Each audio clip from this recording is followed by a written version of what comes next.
to the marvelous land of Oz. I'm Mardell, reading The Emerald City of Oz by L. Frank Baum.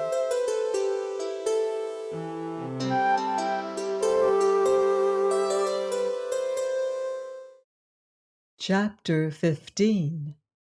How Dorothy Happened to Get Lost.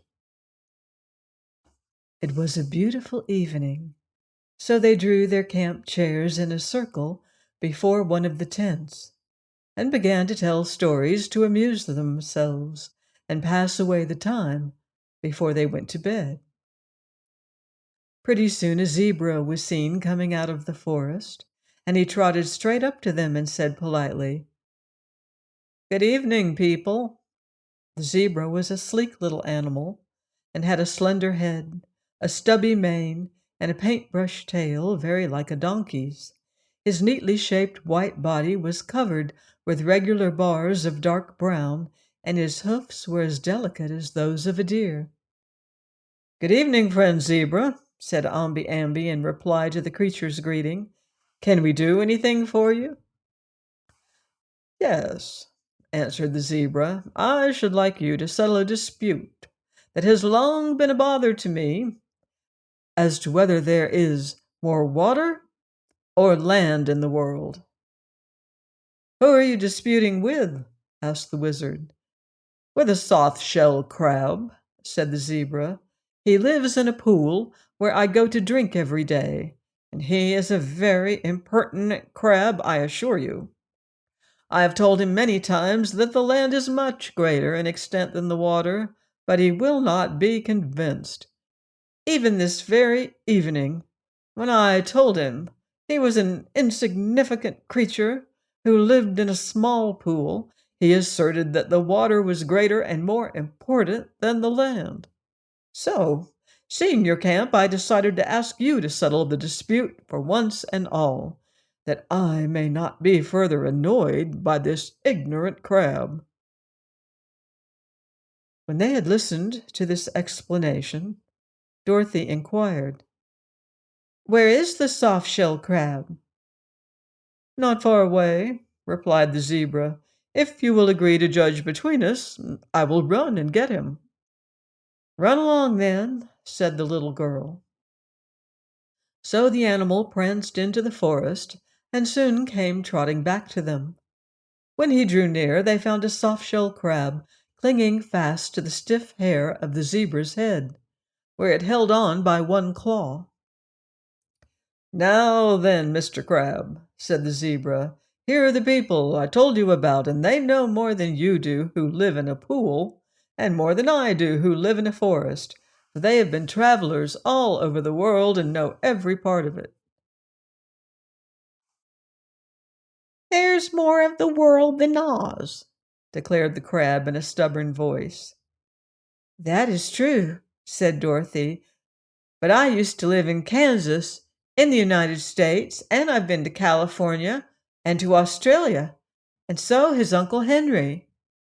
"For my part," added the shaggy man, "I've been to Mexico and Boston and many other foreign countries." "And I," said the wizard, "have been to Europe and Ireland." "So you see," continued the zebra, addressing the crab, "here are people of real consequence, who know what they are talking about." "Then they know there's more water in the world than there is land," asserted the crab in a shrill, petulant voice. "They know you were wrong to make such an absurd statement, and they will probably think you are a lobster instead of a crab," retorted the animal. At this taunt, the crab reached out its other claw and seized the zebra's ear, and the creature gave a cry of pain and began prancing up and down, trying to shake off the crab, which clung fast. "Stop pinching!" cried the zebra. "You promised not to pinch if I would carry you here." "And you promised to treat me respectfully," said the crab, letting go the ear. "Well, haven't I?" demanded the zebra. "No, you called me a lobster," said the crab.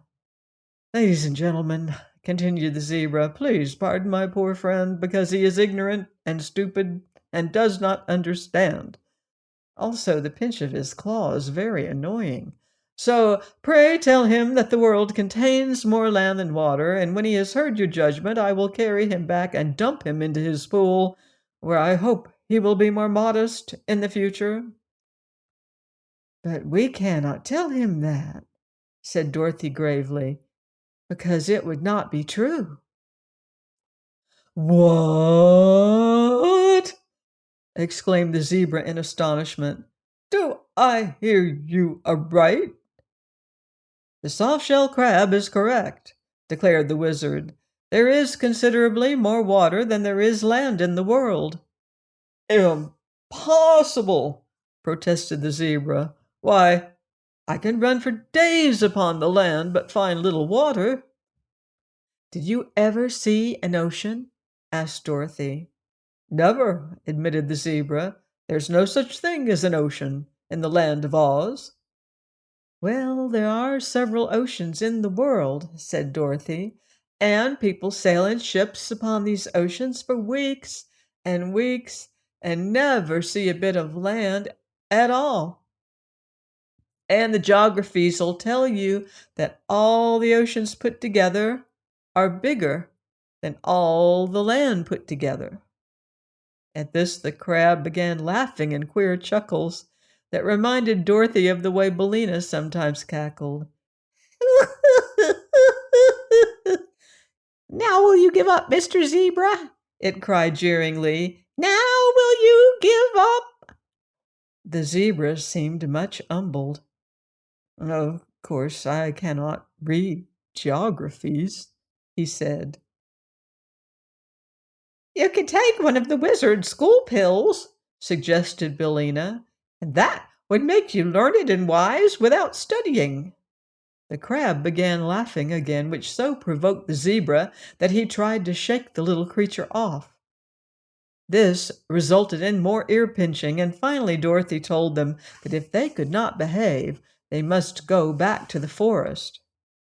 I'm sorry I asked you to decide this question, said the zebra crossly. So long as neither of us could prove we were right, we quite enjoyed the dispute, but now I can never drink at that pool again without the soft-shell crab laughing at me. So I must find another drinking place. Do!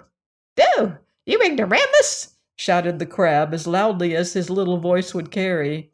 Rile some other pool with your clumsy hoofs, and let your betters alone after this. Then the zebra trotted back to the forest, bearing the crab with him, and disappeared amid the gloom of the trees. And as it was now getting dark, the travelers said good night to one another and went to bed. Dorothy awoke just as the light was beginning to get strong next morning, and not caring to sleep any later, she quietly got out of bed, dressed herself, and left the tent where Aunt Em was yet peacefully slumbering. Outside, she noticed Billina busily pecking around to secure bugs or other food for breakfast, but none of the men in the other tent seemed awake. So the little girl decided to take a walk in the woods and try to discover some path or road that they might follow when they again started upon their journey. She had reached the edge of the forest when the yellow hen came fluttering along and asked where she was going. Just to take a walk, Billina, and maybe I'll find some path, said Dorothy. Then I'll go along, decided Billina, and scarcely had she spoken when Toto ran up and joined them. Toto and the yellow hen had become quite friendly by this time, although at first they did not get along well together. Billina had been rather suspicious of dogs, and Toto had had an idea that it was every dog's duty to chase a hen on sight. But Dorothy had talked to them and scolded them for not being agreeable to one another until they grew better acquainted and became friends. I won't say they loved each other dearly, But at least they had stopped quarreling and now managed to get on together very well. The day was growing lighter every minute and driving the black shadows out of the forest. So Dorothy found it very pleasant walking under the trees. She went some distance in one direction, but not finding a path, presently turned in a different direction.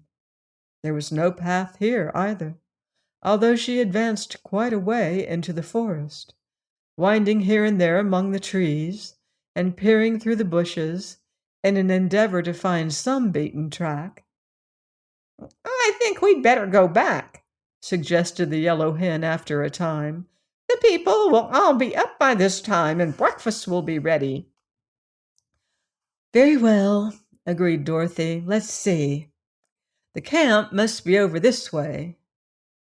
She had probably made a mistake about that, for after they had gone far enough to have reached the camp, they still found themselves in the thick of the woods. So the little girl stopped short and looked around her, and Toto glanced up into her face with his bright little eyes and wagged his tail as if he knew something was wrong. He couldn't tell much about direction himself because he had spent his time prowling among the bushes and running here and there, nor had Billina paid much attention to where they were going, being interested in picking bugs from the moss as they passed along. The yellow hen now turned one eye up toward the little girl and asked, "Have you forgotten where the camp is, Dorothy?" "Yes," she admitted. "Have you, Billina?"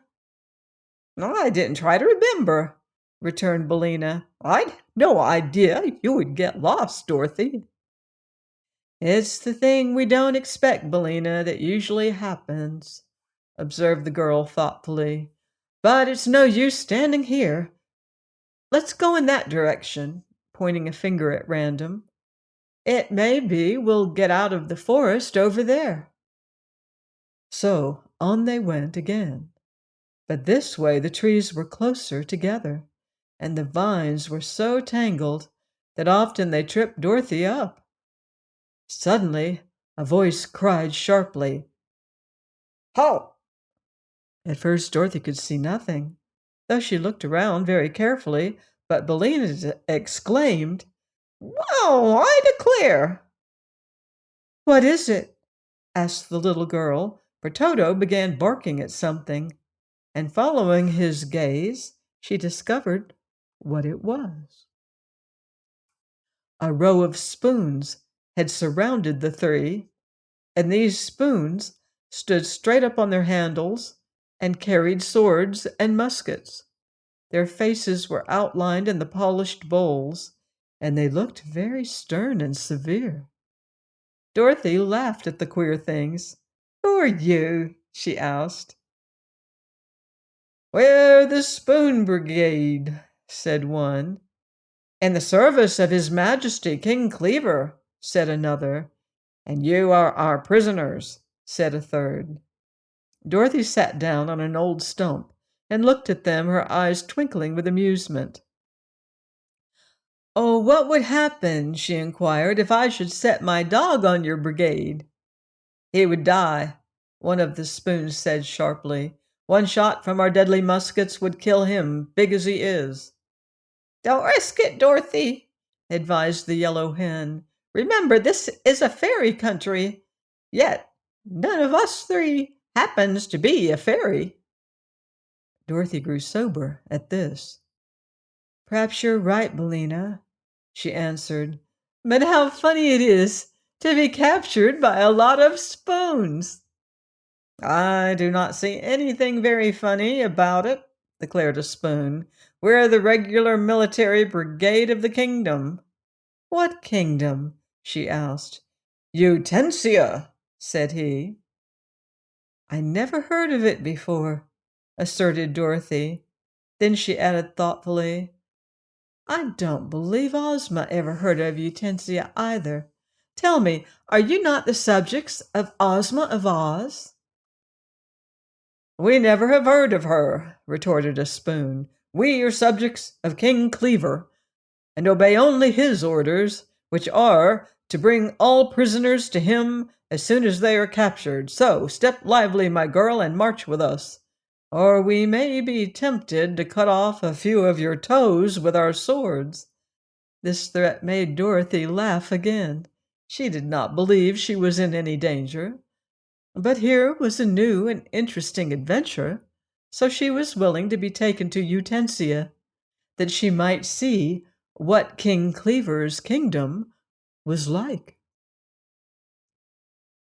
Please join me next time for more magical adventure here on the marvelous land of Oz. Goodbye for now. See you in Oz.